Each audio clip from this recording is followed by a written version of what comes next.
Welcome everyone to the Fantasy Cruncher Slate preview show here on YouTube.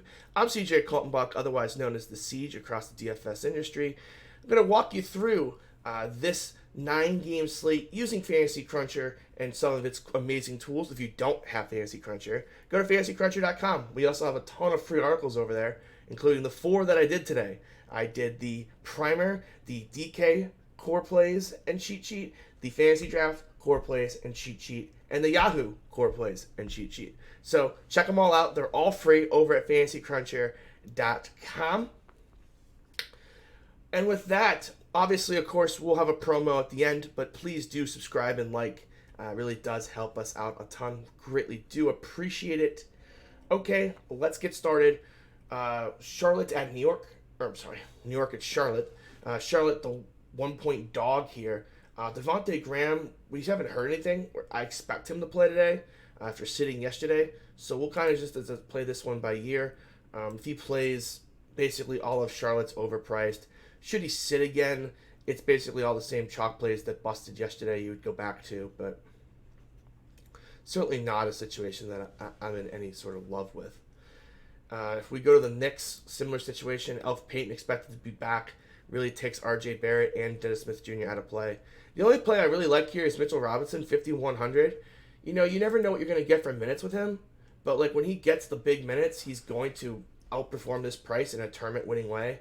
So Mitchell Robinson's a guy, if you're playing a bunch of teams, I would make sure I had some exposure to, because he just has a lot of ceiling, and this is a good matchup against Charlotte too. They're pretty big, so he might get a little bit more run than you would think. Okay, let's move on. Philly at Cleveland. Ben Simmons is out for a while. That's the real injury news here. Tobias Harris is in, obviously. So Josh Richardson's still probably a smidge too cheap. Shake Milton, probably a smidge too cheap. Glenn Robinson, probably a smidge too cheap. Obviously, you're not going to know exactly which one's going to play all the big minutes. It looks like it's going to be Shake and Korkmaz, but that definitely is a rotation that I wouldn't necessarily trust. It definitely could rotate. It could definitely ebb and flow. Joel Embiid's a beast, obviously.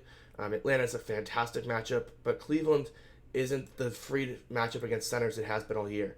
So if I go and look and see what Embiid has done against Andre Drummond in his career, it's a pretty mixed bag. He's threw a couple good games in last year. This year he had done basically nothing twice, but I guess those were blowouts. But this one could be likely a blowout too. 10-5 for Embiid is tough. Obviously he's got the ceiling. But I think I'd rather just play Tobias at 75. His price only went up 400. And Tobias does get a usage bump here as well, as we saw against Atlanta. Shot the ball well, but also didn't have as much usage as he potentially could have because Embiid was just making everything. So I don't mind Tobias. There's definitely still some ceiling left here at 7,500 if you want to go that direction in tournaments. Let's see. Is there anything else I want to mention in this game? Shake Milton. I like him, but I don't know if I can trust him. Cleveland side, Kevin Porter Jr. got the massive price bump. I'm actually not sure if it's too expensive for him, to be honest. Like, he's not going to do what he did. He's not going to get overtime. And he's not going to play 41 minutes a night. But he doesn't need to do that to pay this price off, right? He only needs to put up 35. So if he shoots a little bit worse, it's possible. Man, it's probably still a smidge too much, but I just really liked him. I played him both times, Washington and the first Miami game, and he was just awful. After the coach said he was going to play him big minutes, and he got benched the second time. And then finally, Bickerstaff was able to play him. Like, he just didn't play himself off the floor.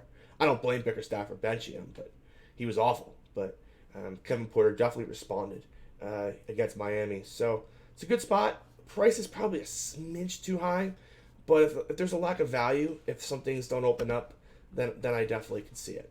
But that's really it for me on Cleveland. I can't get to Love, Drummond, any of those type of guys. That all passes for me. Brooklyn at Washington. This is a 234 total. Obviously, Kyrie's out for the season, so is Kevin Durant. The role players here for Brooklyn are the pieces I want to talk about. So it's a 234 total, and Taurean Prince, Joe Harris, and really even DeAndre Jordan, but mostly Joe Harris and Taurean Prince are super cheap for the minutes they're going to play. Playing 33 minutes as around a 0.8 point per minute player, and then you get the pace-up spot here against Washington. I like this spot for Joe Harris and Taurean Prince. If you ask me how to pick one, I'd probably lean Taurean Prince. He's got that forward eligibility, which is nice. And I think he's got the easier road to get to 32, 33 minutes, but he just hasn't played well. And when he plays well, he'll get those minutes back. So I think he's a great option at 4,600. And Joe Harris, too, if you're looking for a score. I think he's definitely a good option at 4,800. Don't think they'll be chalky, too. I think they'll be pretty contrarian options, but it's a nice total. And it's just not one of those things you're thinking about. It's not the, Trae Young's questionable, play all these other value guys type of value. It's kind of just more, they're kind of just a little too cheap. Washington, Davis Bertans is questionable with the knee. If he sits, Mo Wagner and Roy Hachimura are the big winners. Hachimura's price went up despite not playing well against Milwaukee, but, he played 41 minutes in regulation. This is the spot, like I said, I really liked Hachimura minutes, and if Bertans is out, the minutes are just going to be there for Hachimura. Hopefully he plays a little better than he did in the Milwaukee game, but if 40 minutes is even in the range of outcomes, I just have to have him at 5,900. He's just too talented of a player to not play at that point. 0.9 fantasy points per minute times 40 is 36. If he puts up 36, it's over 6 times value. And it's a good spot against Brooklyn, 234 total. So don't hate that. Mo Wagner, 4,500. You know what you're going to get out of him. You kind of need him to make some shots and get some rebounds. But, again, he played 28 minutes and fouled out. So there's definitely some more minutes there for him as well. Other than that, Bradley Beal, 9,700. It's viable. He's just been absolutely on a tear. It's like a James Harden-like usage. If you want to play him, I certainly can't blame you. Just if you're going to play him, do it on DraftKings. The turnover numbers are just brutal on FanDuel. 9, 7, 6.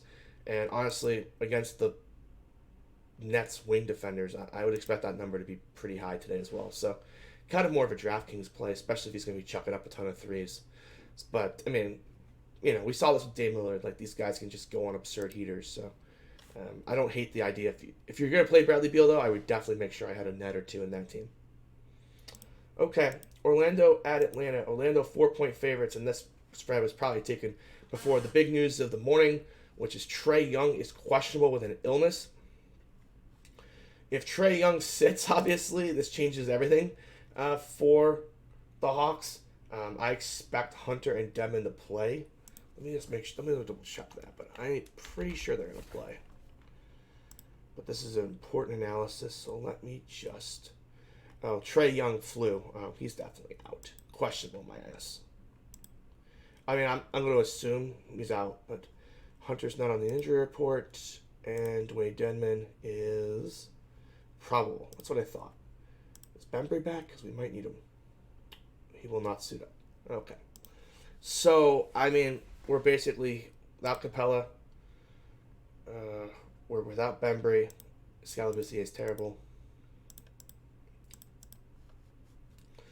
So we're looking at a 9-man rotation here. I guess Brian Goodwin will work his way back in. I probably shouldn't delete him if Trae Young misses. So it's a 10-man rotation still. I'm always a Cam Reddish guy. I really like what I've seen here in the second half. He's played much better, and I think he's going to keep it up. So Cam Reddish, 4,500. If Trae Young misses, is a good option. Hunter's probably a good option. Herter's a good option. John Collins is probably a good option. There'd be a lot of Hawks I would have interest in here. Should Trae Young miss. Jeff Teague, we've seen him be chalk before. He's hit and he's bust. So I think you'd have to play him at 3,300, but I totally understand if you're just I want to take a stand in tournaments. But 3,300, if he plays 28 minutes, it's just so hard for him to not get to value. But I'm going to mentally rule Trae Young out. The flu is no joke. So I'm going to go ahead and just kind of rule him out mentally, but it's not official. For the Magic, Vooch is priced to the nose. Fournier's fair, but I don't think I really need him. It's a good matchup here against the Hawks. The Hawks' defense is bad, but I'm not sure which one of these guys I can really just be this guy's in a really good spot to just break a slate. I think they can beat value, but in terms of just the boom factor, it's I guess Markelle Fultz would be an option, but if you're wrong, he's going to just completely torpedo your team. So that's kind of I don't really want to play any Magic guys, but I can totally understand if I'm playing a bunch of Hawks, I probably should look at some Orlando Magic guys. But there's nothing here that really stands out. Minnesota at Miami. Miami is the 10-point favorites. Bam is, I believe, out. Let me check this.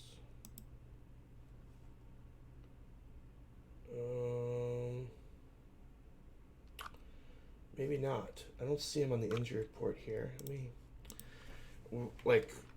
Our injury reporting is really good, which means I'm missing it. So let's see. Bam Adebayo, head. I don't see anything, but we normally don't make a mistake here. So I'll have to double check that. I'll post in the comments what's going on there. But if Bam was to miss, I mean, the Miami guys would be such value, all the front court guys, Kelly Olynyk, all those guys. But I'm going to treat Bam as in since I can't see it, and we're still treating him as in as well. For the Heat, it's the same problem I've had with the Heat for a while now, There's just so many guys, and they're all really good. Even with Jimmy Butler out, like, the prices are now up on all these guys. Like, Kendrick Nunn's 6,100. There's just so many of them. Like, even if Butler misses, it's a 1, 2, 3, 4, 5, 6, 7, 8, 9-man rotation. It's just... there's really just no one I want to play. I know it's a great spot against Minnesota. Oh, wait a minute. Jimmy Butler's going to try to play. Just thought about that. Jimmy Butler's going to do everything he can to play. And if he plays, like, he's the only guy I would have any interest in. So, again, the prices are up. Now, if Bam was to miss, obviously, I'll update it in the comments section of the video, so you'll know right away. But Kelly Olynyk, Kelly Olynyk would be the only guy, I guess, huh? So, yeah, Kelly Olynyk would be a fantastic value. I guess Derek Jones Jr. would play backup center, but I don't know. And hopefully we don't have to find out. On the Minnesota side, Cat's out. The pricing on all these guys is fair. The matchup's tough. I know Minnesota's getting out there and shooting, but there's just no one I really want to touch. Beasley can break a slate in any matchup, but I'm just going to pass. I just don't really see why I need to do it on this slate. There's a lot of value in these later games we haven't talked about yet, so you'll see why. I haven't really talked about all the good games. The good games are later, so definitely you'll see why I'm kind of just meh on all this. What could be okay value, there's just some really good value in these later games. Speaking of some of that good value, Memphis at Houston. This is a 237.5 total. Right after Jaren Jackson Jr. got hurt, Brandon Clark was mega chalk. I talked him up. I think everyone in the world talked him up, and then he got hurt in the first minute. So this leaves Memphis in a pretty interesting situation. They really don't have a traditional power forward. In the game against the Clippers, they actually played Gorgui Dieng next to Jonas. I'm not sure that's viable against Houston. Now, could you try it? Sure. But I just think Houston would just start barraging threes at will. I mean, they're going to do it anyways. But if you have Jonas Valanciunas and Gorgui Dieng out there, I mean, they're just going to launch. And you really don't want Houston to launch. I think Josh Jackson's going to have to get this start. And if he doesn't get the start, I have to imagine it's going to be a quick cook if they go to two center out. So I know Josh Jackson, 4,500 feels like a lot, but he really has a road to 35, 36 minutes in this spot. He played 28 in a blowout loss. He lost about 7 or 8 minutes in the fourth quarter. I just think Josh Jackson has a huge ceiling here. We all done the Josh Jackson chop thing before, and it definitely hasn't worked out, but I'm just not sure what else they're going to do. I just really cannot believe the two-center approach is really something they're going to try against Houston. And this is definitely something I'm going to talk about on my Twitch stream this afternoon. It's don't be afraid. This is a spot where I just won't be afraid, and I'm just going to project it out this way. And if I'm wrong, I'm wrong. I would love to watch that game and figure out how the hell Memphis is defending Houston. It's going to turn into a track meet if they do it if they play the two centers. But Dylan Brooks is still too cheap, 4,700. I've talked about him. He just is cold, and he'll eventually get uncold, and he'll win a slate. This is just as good a spot as any to win a slate. So 4,700, he's fantastic. I mentioned Josh Jackson. They could start Jordan Bell too, I guess. That's not the worst idea, but I just think it's still a little big with Jonas. But I wouldn't be surprised if they started Jordan Bell. Baseball's on my mind, clearly. Jordan Bell was an option. I wouldn't touch him, though, either way. So for me, favorite Memphis guys are Josh Jackson, Dylan Brooks. Kyle Anderson, I guess, is okay, but ugh. So those are kind of the guys I have the most interest in here on Memphis. Houston, I mean, James Harden, Russell Westbrook. Eric Gordon's probably going to be out with the knee injury. Helps out guys like Ben McLemore, Austin Rivers get more minutes. Those aren't the worst value options in the world, especially if Houston's just going to go ahead, or Memphis is going to go ahead and let Houston shoot from the big spots. I can't believe it. I just can't believe it. I straight up just can't believe it. So we'll see what happens, but I mean, it's really hard to pass up on these Houston guys, though, if Memphis is going to play two bigs, because they are going to get whatever looks they want. And in a 237 total, where their team total is 125 points, these guys aren't expensive enough if Eric Gordon misses. Like, Daniel House is too cheap, Covington's too cheap, McLemore's too cheap, Rivers is too cheap. So you're going to have to get really careful here. I think people are just going to ignore this spot if Memphis plays two centers, and I think that's a pretty big mistake. I think there's definitely going to be a guy or two that just really pops and goes and wins the tournament tonight. Dallas at San Antonio. Dallas, the 5-point favorites. Why is Faye favored? LaMarcus Aldridge is out. DeMar DeRozan goes from a 1.14 fantasy point per minute player on 27% usage to a 1.32 on 33% usage.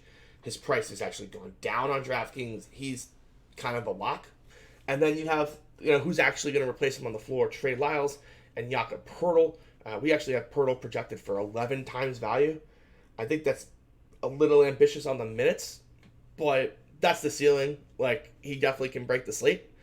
So we'll have to see what the starting lineup is. If they start Trey Lyles at the 5, you can definitely cut those Poeltl minutes down. But if Jakob does start, then I don't know how you would ever pass on him. 3,200 against Dallas too. Just really since Dwight Powell went down, it's been bad against centers. So, and Jakob Poeltl's been crushing even in limited minutes. You give him real run, he's just going to be awesome. So the other guys aren't I don't hate, but just DeJounte Murray and Derek White still have not played together. They play together like 8 minutes every month. So I can't get to any of these other guys until they figure out what the hell they're going to do with Murray and White. So for me, it's really Lyles, Jakob, and DeMar DeRozan. On the Dallas side, it's Luka Doncic, and Luka Doncic. All the peripheral players are just too expensive for Luka being back. Luka only played 25 minutes in a big blowout win, and he's not healthy, but I don't care. He's Luka Doncic. He's awesome. And he's only 10-3, so we're not even paying the full price for him. So, especially on a slate where we're going to have a bunch of Spurs, it's going to be tough to choose between Luka and Harden, or Luka and Westbrook, but Luka's in a fantastic spot. I'm going to have a bunch of Spurs. But I also think a lot of people are going to do that, so it's not the craziest idea to pivot. Clippers at Phoenix. Clippers 7-point favorites. The Clippers have been playing some bad basketball lately. Just bad basketball. I know they had a big win against Memphis, but before that, they lost to Sacramento and a couple other teams they just really had no business losing to. Look, if Kawhi Leonard plays 4 quarters, Kawhi Leonard's going to be the best low-owned stud on the slate. I've said this for a month, and they've played no close games. But, you've seen it in these games. Boston put up 52. Philly, 55. Paul George isn't really all the way back. He's been awesome. I love Kawhi Leonard, especially on slates that are weak at small forward. He's a really nice, going to be low-owned play. Is he the best option? No. There's obviously better studs. I just listed 3 of them. But he's a fantastic low-owned one. Maybe if a couple of your value plays don't work early on, you might want to try pivoting to Kawhi and try to get a little contrarian there. Other than that, in this game, honestly, Clippers are still working out their rotations after getting all those guys off of the buyout market. Phoenix is getting healthier. The prices are up on everyone. I get it, Kelly Oubre's out, but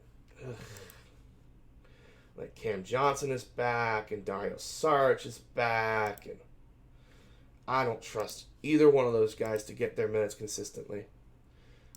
I just do not trust.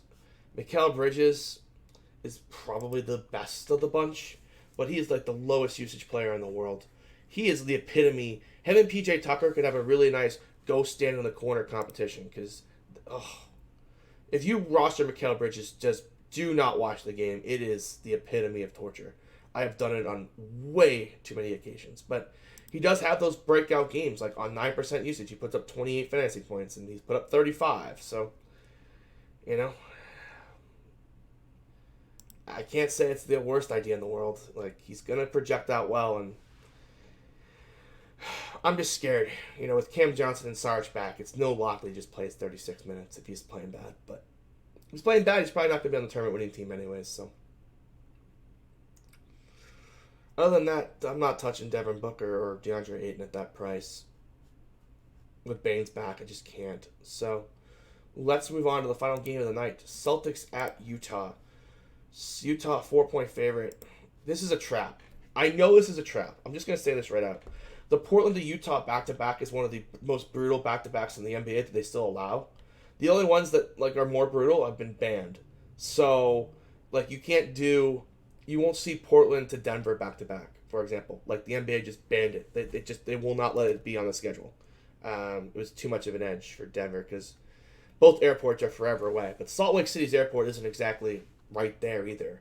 So I'm worried about this spot. But the Celtics have done this before where they've gone to Utah in a spot where they just have no business winning. Like last year, maybe it was 2 years ago, where they came on a back-to-back overtime game against Phoenix, and Utah was favored by 14, and they won the game on Marcus Smart shooting a gazillion% from three. Pretty sure that's how it went down.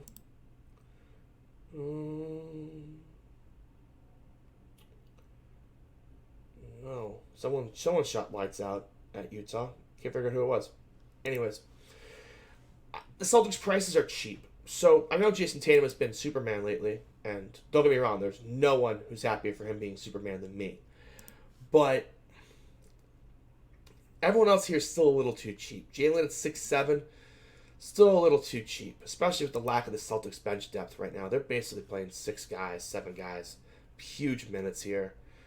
So if they keep it close, the Celtics are going to pay off these prices. Again, I'm just terrified that they don't keep it close. But if they do, Tice, Smart, Brown, Hayward, all in play. Even Jason Tatum, 8,800, not the craziest price. His price is a little more expensive on some other sites. I wouldn't play him over there, but this isn't the craziest price for him. But I'm just not sure how often he really beats this with a ceiling aspect type of game.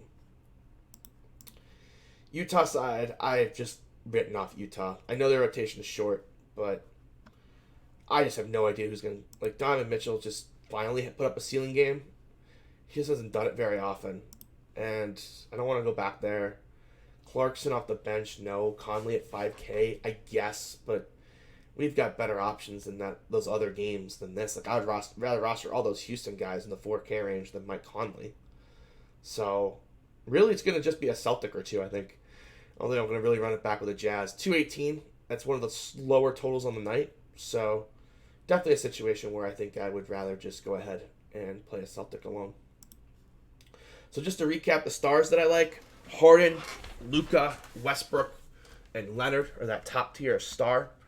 And then top values, we talked about Jakob Poeltl. We talked about, Gorgie James is going to keep popping. I just don't see it. I really don't see it. Trey Lyles, Jakob Poeltl, all the Houston guys if Eric Gordon sits. So a lot of good value out there on the slate today. Again, if you're looking for a Fantasy Cruncher subscription, head over to fantasycruncher.com. And we got a bunch of free articles. So go check those bad boys out. Oh boy. It's been one of those days. If you guys haven't already, please subscribe, like the show, and leave in the comments section along with your Fantasy Cruncher username. Let's go with the Boston Celtic, outside of Jason Tatum, who scores the most fantasy points tonight. So give me the Boston Celtic outside of Jason Tatum, who scores the most fantasy points tonight. You'll be entered in a drawing to win a free week of Fantasy Cruncher Pro. With that, guys, I really hope you enjoy this Wednesday slate. It should be some good basketball. We'll be back tomorrow. Until then, good luck, everybody.